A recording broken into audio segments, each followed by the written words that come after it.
On a dating show that usually airs on Sunday nights, the stage was already set. The audience was excited, the lights were flawless. And the 24 female participants stood perfectly aligned behind glowing podiums, their faces impeccably made up, their dresses fitted just right, and their eyes sharp, ready to judge. Each woman brought more than just beauty to that stage. She carried with her an invisible list of demands. Then, the next contestant walked in. He was a simple man. Plain clothes, slow steps. He walked quietly, as if fully aware he was about to be examined from head to toe. When he reached the center of the stage, the spotlight switched on. His face, previously hidden in shadow, was now fully visible. Just an average-looking guy.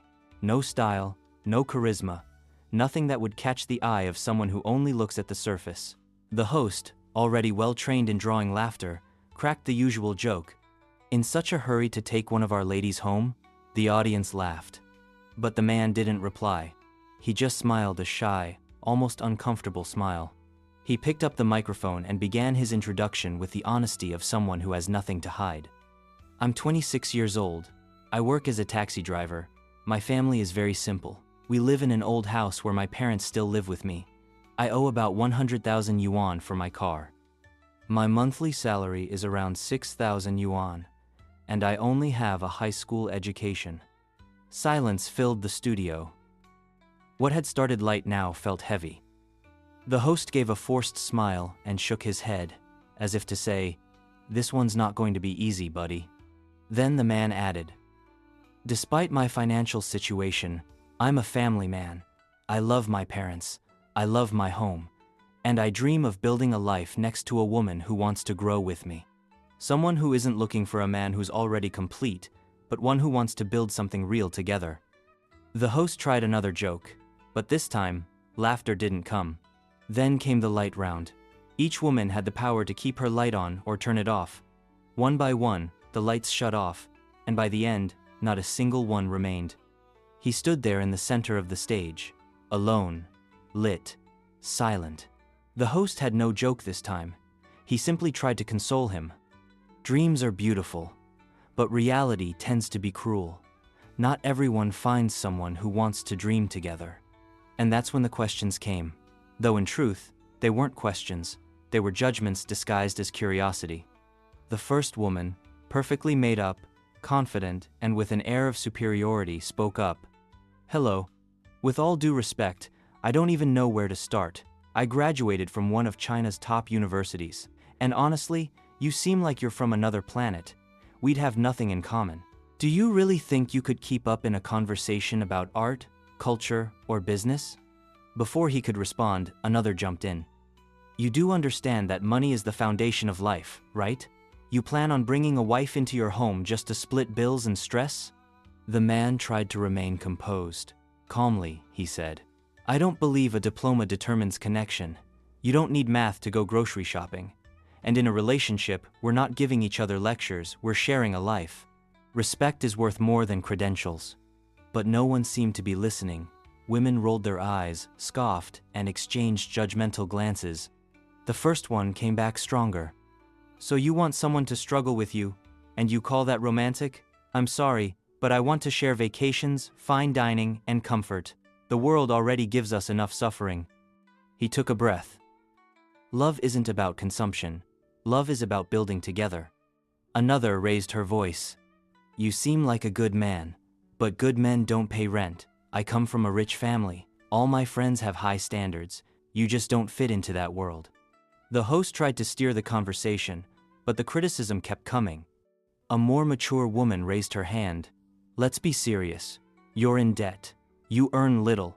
You live with your parents. Have you thought about how much a wedding costs? A child? Daycare? A home?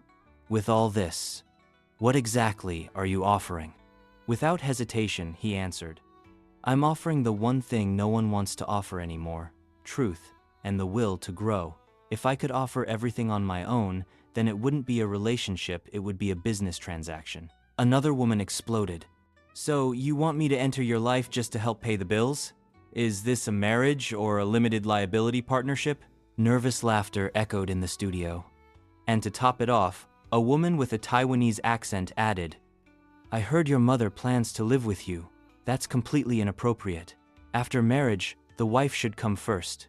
Don't you think your house will turn into a battlefield? The man answered with dignity. My parents raised me, gave me everything. I intend to care for them until the end. When I can, I'll buy another house and leave the old one to them. It takes time, it takes effort, it takes respect. But no one wanted to hear about effort. They wanted stability, luxury, status. He tried again. I'm not perfect, but I'm honest, and I believe a home is built with love, not designer labels. By now, every light had been turned off. Not a single woman showed a flicker of empathy. Only remarks like, "You're a dreamer," "This isn't a fairy tale," and "Go back to your reality" remained. The host approached. He placed a hand on the man's shoulder and said, "My friend, I understand now. You're looking for a soulmate, but here what they really value is your bank account."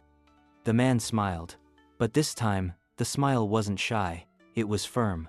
Then he turned to the audience, looked straight into the cameras, and said, "Before I go, I have something to say. I'm not just a taxi driver. I'm the founder and CEO of a tech and transport company. My company is listed on the stock exchange, and my personal assets exceed 200 million yuan." Silence. The eyes that once held nothing but contempt now showed shock. The women who had mocked him tried to smile. Some desperately reached for their light switches, but it was too late. He was already walking away without looking back. In the end, this is a story that proves what everyone already knows, but few dare to admit. Money matters more than looks in most parts of the world, and everyone knows it. The second he revealed his wealth, his appearance was no longer a topic. Funny, isn't it? Suddenly, the average guy had become the most eligible man on stage. So now I want to ask you, especially you, watching this. What do you think matters more for a man in a relationship, money, or appearance? Who would you bet on at a luxury event? An ugly man stepping out of a Ferrari? Or a gorgeous man arriving on a scooter? In the end, it depends on the setting and the kind of women attending. If it's a high-end party with rich, well-connected women, the handsome man might stand out at first. But the rich, unattractive man? He's the one signing the deal. If money didn't create value, we wouldn't see so many average-looking men surrounded by stunning women. And if looks alone were enough, no one would care about the size of your bank account. But the truth, the one few dare to say out loud, is this. What stands out most today isn't your face. It's your ability to offer a life that feels like a fairy tale, even if it's one you paid for. This is the society we live in. The stage looks beautiful, but the game is dirty. They laugh at the sincere man and chase after the millionaire who appears only at the end. Love has become a business deal, and feelings are paid in monthly installments. Now tell me, if you were that man, which version of yourself would have a better chance? The real you or the one wearing a disguise? Leave your answer in the comments. And if you liked this story, subscribe to the channel. We still have many uncomfortable truths to reveal. See you in the next video.